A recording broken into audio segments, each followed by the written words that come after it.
Muy bien, y nos comunicamos ahora con el politólogo Fernando Tuesta. Vamos a hablar todavía de los resultados de este fin de semana, los resultados electorales. Nos han dejado algunas lecciones, varias lecciones, sobre todo para aquellos partidos que no alcanzaron a alzarse ni siquiera con una, respuesta o acogida más o menos decente, ¿no? Dos partidos, por ejemplo, que disputaron la última elección general, elecciones generales, Fuerza Popular y Perú Libre, no quedaron muy bien parados este fin de semana. Fernando Tuesta está con nosotros para analizar estos y otros temas. Fernando, gracias por atendernos. No, gracias a ti, Mávila, por la invitación. Gracias nuevamente. Bien, se dice que los grandes derrotados de esta contienda, esto es lo que se ha repetido en los últimos días, han sido tanto Fuerza Popular como Perú Libre. ¿Coincides con ese diagnóstico? Sí, en parte es cierto, por lo que tú acabas de señalar en tu presentación, son los partidos pues que llegaron a la segunda vuelta electoral el año pasado y además lograron conseguir la mayor cantidad de años. Son partidos que han sido, han tenido una presencia significativa en la política peruana desde el año pasado. Eh, entonces, claro, uno piensa, estos partidos van a lograr algo mejor a nivel también regional y municipal que otros partidos, ¿no? Pero si es que uno comienza a mirar ya con mayor detalle, habría que decir lo siguiente. En el caso de Perú Libre, creo que lo que ha mostrado ahora es lo que siempre era Perú Libre. Yo creo que lo que se ha hecho es sincerar un poco lo que era Perú Libre. Perú Libre era un partido regional, como ya sabemos, que tuvo, digamos, la suerte, si así se podría decir, de colocar a Pedro Castillo como candidato presidencial porque sabemos que Vladimir Cerrón no podía. Él mismo lo ha Cierto. declarado. Pero bueno, se alinearon los astros y de repente salió un Pedro Castillo con casi un outsider y gana la elección. En la primera vuelta tampoco con una gran votación, hay que acordarse que el 19% contra el 13% en la primera vuelta de Keiko Fujimori es lo más bajo de la historia. Pero Sí. en la segunda vuelta ya hemos visto, bueno, todas las circunstancias por las que gana Pedro Castillo con una diferencia pequeña. Pero sacaron un porcentaje por arrastre de 37 congresistas, ahora tiene 16. Mm. Pero, ¿qué había más allá? Era una organización, repito, poco significativa antes, por más que se vayan del discurso, etcétera. Ha quedado, obviamente, en los peores porcentajes. No gana, obviamente, ninguna región, no gana ninguna alcaldía provincial importante, no gana ningún distrito de Lima, gana algunos distritos, pero sacan pues ahora en sus redes sociales que han ganado algunos distritos Sí. importantes. Quizá la importancia se debe a que algunos distritos son de industrias extractivas. Pero ¿sabes cuántos distritos hay? 1.634 Sí. en competencia. Ellos, entonces sacar una docena, algo así, no significa nada. Claro, porcentualmente la presencia y la representación que tienen es mínima. Ahora, dices bien, Perú Libre de alguna manera ha sincerado lo que era. Lo Fuerza que Popular, claro, Fuerza Popular. claro, En el caso de vamos a Fuerza ver el caso de Popular, Fuerza Popular. sí, en el caso de Fuerza Ya, Popular también podría de alguna manera corroborarse que es un partido mucho mejor competidor en las generales que en las municipales regionales. ¿O aquí sí hay mira, algo que decir al respecto adicionalmente? por una sencilla razón. Fuerza Popular es un partido personalista dinástico. Allí donde no existe un Fujimori en competencia, le va muy mal. Eh, Hay que mirar la historia de 1990 en adelante. Repito, donde hay elección, donde no hay un Fujimori, me refiero a Alberto, Keiko, o podría haber colocado a algún otro Fujimori, probablemente hubiera tenido mejor fortuna. En ningún caso.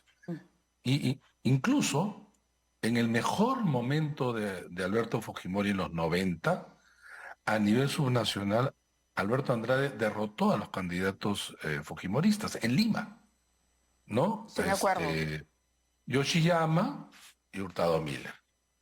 Ahora, y entonces ese es el otro punto. Donde no disputa ningún Fujimori, se le da mal. Pero a nivel subnacional siempre le fue mal. Eh, hace 4 años sacó el 3% y luego no consiguió ninguna alcaldía. 4 años antes también le fue mal. En Lima siempre le fue mal. En Lima siempre le fue mal. Y nuevamente es una combinación de ser un partido, repito, dinástico y ser un partido que al estar muy asociado a estas figuras, no tienen en realidad abajo gran presencia. Mm, claro. Entonces, tú ves, tampoco han ganado ningún distrito de Lima, ninguna región, ninguna alcaldía provincial importante, ninguna. Mm. Estos son, digamos, efectivamente, digamos, grandes derrotados. Ahora, yo creo, sin embargo, que estos partidos sabían de qué se trataba, porque, y además porque ellos son débiles organizativamente. El número de listas que presentaron para competir eran bajas, para empezar. Incluso Fuerza Popular no tuvo candidato a la provincia de Lima, Es al correcto, municipio claro. provincial, Ajá. ¿no? No, no, Ahora, no tuvo candidato. Incluso, recordarán ustedes, este candidato Combina, sí. que ha pasado por varios partidos, en realidad estuvo en Fuerza Popular, salió de ahí de manera muy crítica, regresó, incluso hay un video donde Keiko Fujimori le abre la puerta y lo saluda, Sí, y él sí, aparece sí. incluso en los medios como el candidato al Consejo Provincial de Lima. Primero de Lima, claro, y luego terminó Primero siendo de Lima, candidato en San habló Isidro. y termina como candidato en San Isidro sin candidato provincial. Creo que nadie quería tomar ese cargo porque sabía que iban a salir O derrotados. figuras como la de Cecilia Chacón, también es interesante. Cecilia Chacón postula a San Borja y no le Ambas, ha ido, Borja y le da mal. y no le ha ido nada bien, eso te iba a No, decir, el no le dio resultado. nada bien. Y uno diría, bueno, de pronto y tiene suerte, yo creo que no esperaba ella misma el resultado de este fin de semana, seguramente lo sabía con alguna anticipación, pero cuando empieza, recuerdo una entrevista que se le hace donde ella se mostraba muy confiada con tener un resultado de mejor desempeño. Ahora, cuando hablábamos el fin de semana, Raúl y yo, en el programa especial post cobertura de las elecciones, al calor de algunas discusiones salió la posibilidad de, por ejemplo, replantear de alguna manera el sistema para que los líderes de los partidos políticos o candidatos a la presidencia fueran o tuvieran la posibilidad de encabezar las listas al Parlamento. De modo que tú tenías líderes obligados, ¿no? Es decir, si fueran al mismo tiempo el número uno de las listas, tú hoy tendrías en el Congreso, por ejemplo, a un señor Hernando de Soto, por poner un solo ejemplo. Un señor Hernando de Soto que, sin embargo, desaparece de la escena pública, desaparece, pero que ha llevado por arrastre a una bancada. Entonces, de alguna manera obligas a estos líderes a seguir siendo o a asumir la responsabilidad de las bancadas que llevan y a mantener una presencia y a que no ocurra esto de que aparecen partidos para determinadas conciencias y luego desaparecen y aparecen otros cuando se trata de las elecciones generales y otros en las municipales y vamos cambiando cada 4 o 3 años incluso de candidatos, de símbolos. Es una locura la falta de constancia y de construcción partidaria que hay. ¿Sería una manera de mejorar esto o no? Mira, Mávila, nosotros en el informe de la Comisión de Alto Nivel para la Reforma Política lo incluimos. Y lo incluimos porque estamos de acuerdo. Hasta la Constitución del 79, el candidato presidencial podía ser candidato a la Cámara de Diputados o a la Cámara de Sí, Senadores. Y a partir del con la Constitución del 93, eso se impide. Y entonces, nosotros también consideramos que esto era importante. Y era importante porque efectivamente obligaba a los líderes de los partidos a estar en el Parlamento y ser la cabeza de la bancada y tener un mejor nivel de debate político y cohesión a su bancada. Pero además, Hoy día Fernando, si están me todos permites, afuera. claro, si me permites también es, Sí. a ver, veamos algunos casos, ¿no? La señora Fujimori aparece para las elecciones presidenciales, el señor de Soto aparece para las elecciones presidenciales, el señor Guzmán aparece, pero luego pierden y no hay más. ¿No? No hay más. No hay. Entonces, no asumen realmente una responsabilidad ni con el partido ni con el país, habiendo sido candidatos presidenciales. En otros países los candidatos presidenciales, estos nombres y caras, más o menos permanecen en el tiempo. Estaba viendo imágenes, por ejemplo, de lo que ha ocurrido en Brasil con el reciente apoyo de un expresidente a Lula, donde tú tienes que los expresidentes, bueno, en el caso del Perú es dramático porque ya sabemos lo que ha pasado con nuestros expresidentes, pero lo correcto es que tú tengas nombres y apellidos que estén grabados en la recordación y que de alguna manera aglutinen o representen una tendencia. Y esto no está ocurriendo. Mira, estoy de acuerdo con lo que señalas.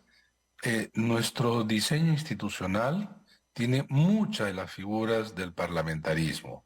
En la anterior entrevista algo se vio. Sí. Siendo un país presidencialista como toda América Latina, esto de censura, gabinete ministerial, interpelación, disolución de Congreso, todos estos elementos son del parlamentarismo. Bueno, pues en Europa, cuna del parlamentarismo, resulta que se eligen partidos y el Congreso, el Parlamento, elige al jefe de gobierno. Y entonces, para que esto ocurra, todos los líderes de los partidos están en el Congreso y uno sale elegido. Y entonces ahí es donde se dan los grandes debates, pues. Claro. Se dan los grandes debates. Claro, y los grandes acuerdos políticos. Pero ahora resulta que no, y esto es cada vez peor porque las bancadas, en donde ya 38 congresistas han salido de su bancada original, 38 de 130, lo que te señala es esta distancia, además, entre bancada y partido. Miren, tú has hablado de Hernando de Soto. Hernando de Soto fue candidato a la presidencia de Avanza País. Resulta que él renuncia de Avanza País y los congresistas de Avanza País, ninguno es miembro del partido. Y entonces hay una dirección, una directiva de Avanza País, pero que ya no se relaciona con la bancada. Lo único común que tienen es el nombre. Exacto, a eso me refería. Y encima, y esto agrego, encima se les está entregando financiamiento público directo al partido. Pero el partido no tiene casi relación con la bancada. Y así sucesivamente. La señora Keiko Fujimori dice, por ejemplo, yo estoy de acuerdo con el adelanto de elecciones. ¿Y la bancada no?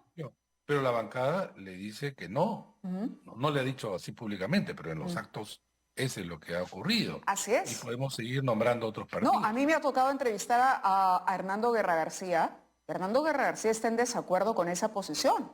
Totalmente. Y bueno, lo otro, y fíjate el caso del Partido Morado, por ejemplo, Julio Guzmán. No ha llevado muchos, pero ok, ha sido posición de centro. Teníamos identificado el centro con el Partido Morado, ¿no? Luego que termina la gestión de Sagasti, Julio Guzmán lleva a 3 congresistas. Esos 3 hoy tampoco son un núcleo, tampoco votan en el mismo sentido. Por un lado están Susel Paredes y Flor Pablo, y Eduard Málaga está trabajando junto a congresistas de otras bancadas esta moción de vacancia en contra de Castillo. Entonces ahí también tienes que estos 3 ni siquiera se han podido conservar la unidad de estos 3. Es una cosa de locos. Y Guzmán no se pronuncia, no sabemos nada sobre lo que piensa o no piensa, por mucho que los medios los convoquemos. En momentos tan difíciles, estos líderes políticos no aparecen, no dan la cara, no dicen cómo harían ellos para solucionar. Entonces resulta injusto que luego se vuelva a convocar elecciones y de pronto aparezcan, salgan de las sombras donde se han mantenido casi como congelados, guardados, conservados en el refrigerador, ¿no? para descongelarse solamente cuando hay posibilidad de que ganen una presidencia.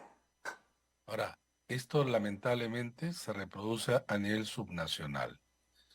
A nivel subnacional existen un número importante de movimientos regionales. Y estos movimientos regionales tienen generalmente un dueño. Vienen las elecciones y participan ellos o no. Y entonces, como no tienen militantes ni nada, comienzan a ofertar porque estos tienen registro y por lo tanto pueden candidatear. Y luego vienen los candidatos que no tienen partido y entonces se juntan el movimiento que tiene inscripción y los candidatos que no tienen partido y organización. Entonces se juntan en un compromiso puntual, el hambre y la necesidad, y termina la elección y probablemente cada uno se separa. El dueño del partido, que ha ganado algunas cosas, del partido me refiero regional o movimiento, guarda en su gaveta el registro de registro que está en el Jurado Nacional de Elecciones. 4 años después vuelve a sacarlo, ¿no? Vuelve a sacarlo. Eso es. Y esto lo que da muestras es una altísima fragilidad de las organizaciones políticas, porque lo que no hemos hablado, pero hay que de todas maneras señalarlo, es que los partidos que han tenido presencia significativa o han participado en estas elecciones, que han tenido votos importantes en la elección de Lima, o son importantes en el Congreso, fuera de Lima desaparecen. Sí. Renovación Popular no saca nada afuera. Renovación Popular está participando en Lima y en otros lugares donde no gana. Es el recuerdo de Solidaridad Nacional, que justamente de ahí nace, porque han cambiado el nombre de Solidaridad Sí, es correcto. Nacional. Ajá. Cuando Castañeda ganaba por abrumadora mayoría, fuera de Lima no existía Solidaridad Nacional.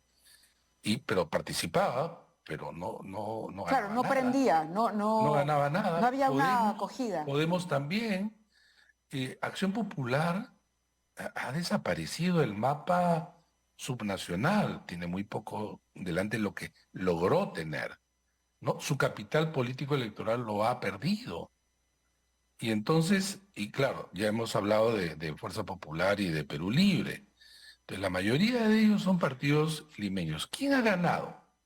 ¿Saben quién ha ganado? El más ¿Quién? exitoso dentro de lo mal que le va siempre a los partidos en elecciones regionales, Alianza para el Progreso. Ha ganado alcaldías acá en Lima, ha ganado gobiernos regionales, capitales provinciales, ha ganado distritos y el segundo partido importante, Somos Perú. Y Somos Interesante. Perú siempre ha sido un partido municipalista, pues. Sí. Ha ganado alcaldías acá en Lima, gobiernos regionales, va a competir en segunda vuelta para ver si gana otro más y capitales de región a nivel provincial. ¿No? Esos son los partidos que han ganado.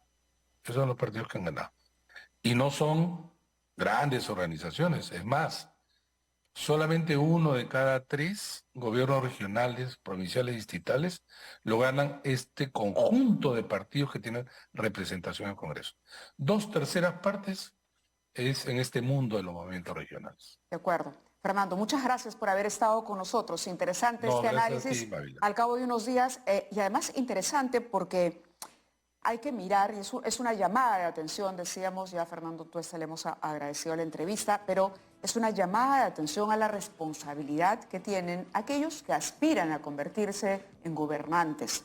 Quieren entrar a política, asuman cuando ganan, cuando pierden. Si quieren convertirse en actores políticos permanentes, en generar una opinión, en generar o por lo menos motivar una línea de pensamiento, una explicación que finalmente aterrice en soluciones que se puedan aplicar para mejorar los problemas del país, para cimentar las bases de un desarrollo estable y a largo plazo. Vamos a hacer una